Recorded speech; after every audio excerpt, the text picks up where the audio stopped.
10 लाख उद्यमी योजना के तहत जो राशि दी जाती है उसके लिए आवेदन प्रक्रिया जो है सो इतनी आसान कर दी गई है। इसके लिए आप कोई भी व्यक्ति आवेदन कर सकता है। आवेदन करने की प्रक्रिया है वो बहुत ही आसान कर दिया गया है। इसमें जो है तो सिर्फ और सिर्फ बस 5 डॉक्यूमेंट अगर आपके पास है तो आप इसके लिए आवेदन कर सकते हैं। अब ये 5 डॉक्यूमेंट कौन कौन से हैं? अगर ये 5 डॉक्यूमेंट अगर आपके पास है तो आप भी आसानी से इसके लिए आवेदन कर सकते हैं। पहले कुछ योग्यता इसके लिए निर्धारित की गई है। जो है वो बिहार का स्थायी निवासी होना चाहिए। उसके बाद आप इंटर, ITI या डिप्लोमा इन तीनों में से कोई भी एक कोर्स किए हो तभी आप इसके लिए आवेदन कर सकते हैं। तीनों क्राइटेरिया फॉलो करते हैं तो आपको बस 5 डॉक्यूमेंट लगने वाले हैं और 5 डॉक्यूमेंट अगर आपके पास है तो आप इसके लिए आवेदन कर सकते हैं। ये जो 5 डॉक्यूमेंट है उसमें आपका पहला डॉक्यूमेंट है आपका आवासीय प्रमाण पत्र, आपका जाति प्रमाण पत्र। जाति प्रमाण पत्र अगर आप महिला है तो यह आपके लिए महिला के लिए ऑप्शनल है, वैकल्पिक है। वहीं अगर आप जनरल से हैं तो आपका जो है जाति प्रमाण पत्र नहीं लगेगा। अगर आप OBC, BC या SC/ST कैटेगरी से आते हैं तब आपका जो है जाति प्रमाण पत्र यहाँ पे देना होगा। अगर आप जनरल कैटेगरी से हैं तो आपका जाति प्रमाण पत्र नहीं लगने वाला है। उसके बाद आपका 10th का मार्कशीट या सर्टिफिकेट होना चाहिए। साथ ही इंटर या ITI या डिप्लोमा इन तीनों में सब जो भी किए होंगे उसका सर्टिफिकेट या मार्कशीट आपको यहाँ पे अपलोड करना पड़ेगा। उसके बाद अगर आप हायर एजुकेशन मतलब इंटर के बाद अगर आप ग्रेजुएशन किए हैं या उससे ज़्यादा कोई डिप्लोमा कोर्स सब किए हैं तो आप उसका मार्कशीट या सर्टिफिकेट उसका जो है आप दे सकते हैं। उसका आपका लाइव फोटो लगने वाला है और एक सिग्नेचर और मोबाइल नंबर आपका। यहाँ जो आपका मिनिमम 5 डॉक्यूमेंट लगने वाला है। आपका आय प्रमाण पत्र, जाति प्रमाण पत्र, 10th का मार्कशीट या सर्टिफिकेट, उसके बाद आपका इंटर, ITI या डिप्लोमा इन तीनों में से आप जो भी किए हैं उसका मार्कशीट या सर्टिफिकेट आपको देना होगा। आपका एक लाइव फोटो लगेगा और आपका सिग्नेचर लगने वाला है।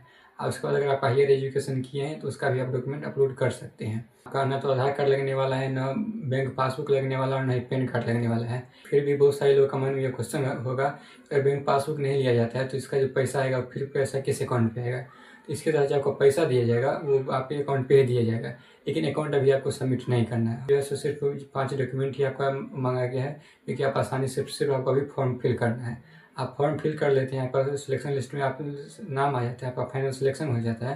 तब आपको जो है सो ऊपर जिस भी कंपनी या फर्म के नाम से आप अप्लाई किए होंगे उस फर्म के नाम से आपको फाइनल सिलेक्शन होने के बाद आपका उसी कंपनी की या फर्म या बिजनेस के नाम से आपको करेंट अकाउंट खुलवाना होगा। और उस करेंट अकाउंट में पहला जो इंस्टॉलमेंट की राशि आएगी वो उस टाइम उसी अकाउंट में, करेंट अकाउंट में आएगी। जिस नाम से आप बिजनेस खोलेंगे उसी नाम से आपका करेंट अकाउंट खुलवाना होगा और उसी करेंट अकाउंट में आपका जो पहला किस्त है वो आपको दी जाएगी। इसलिए अभी आपका कोई भी बैंक अकाउंट नहीं मांगा गया, ना ही आधार कार्ड मांगा गया है और ना ही पैन कार्ड मांगा गया है। तीनों में से आपका कुछ भी नहीं अभी लगने वाला है। ये आपको आधार कार्ड, पैन कार्ड और बैंक पासबुक और ना ही GST नंबर और ना ही किसी बिजनेस का रजिस्ट्रेशन नंबर या फर्म का रजिस्ट्रेशन नंबर आपको देने की जरूरत है। फॉर्म को फिल करने के बाद आपका नाम आ जाता है।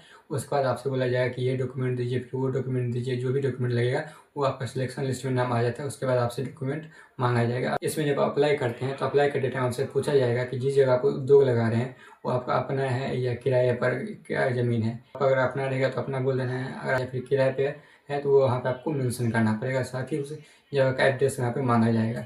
यहाँ पे आपको किसी प्रकार का ज़मीन का रसीद या किरायानामा या कुछ भी ऐसा आपको नहीं मांगा जाएगा। सिर्फ जिस एड्रेस पे आपको जिस एड्रेस पे आपको उद्योग लगाना है उस एड्रेस है या किराए का ज़मीन है ये आपको वहाँ पे सबमिट करना पड़ेगा। आपका घर दरभंगा में है और आप पटना में उद्योग लगाएंगे और वहाँ के लिए आप जो है सो लोन के लिए अप्लाई करेंगे तो आपको जो है पटना का एड्रेस देना पड़ेगा और जिस जगह पर उद्योग लगाएंगे उस जगह का नाम यहाँ पे एड्रेस यहाँ पे फिल करना होगा, न कि दरभंगा का। यहाँ पे उद्योग लगेगा उस जगह का नाम आपको फिल करना होगा। जब आप अप्लाई करेंगे तो उस टाइम आपको क्वालिफिकेशन मांगा जाएगा। तो आप इंटर में अगर आप इंटर किए हैं तो इंटर सेलेक्ट कर लीजिएगा, या फिर आप ITI किए हैं या डिप्लोमा किए हैं तो जो भी किए होंगे वहाँ पर आपको वो सिलेक्ट करना है। अगर मान लीजिए आप इंटर नहीं किया, ITI किए, यहाँ पे ITI फिल करेंगे, वहाँ पे हम ITI का सर्टिफिकेट या मार्कशीट अपलोड करेंगे। या फिर आप डिप्लोमा किए हैं तो आपको डिप्लोमा का जो है सो वहाँ पे सर्टिफिकेट या मार्कशीट वहाँ पे अपलोड करना पड़ेगा। और उसके बाद जो भी डॉक्यूमेंट लगने वाले हैं वो आपका सिलेक्शन होने के बाद फाइनल लिस्ट में आपका नाम आ जाता है।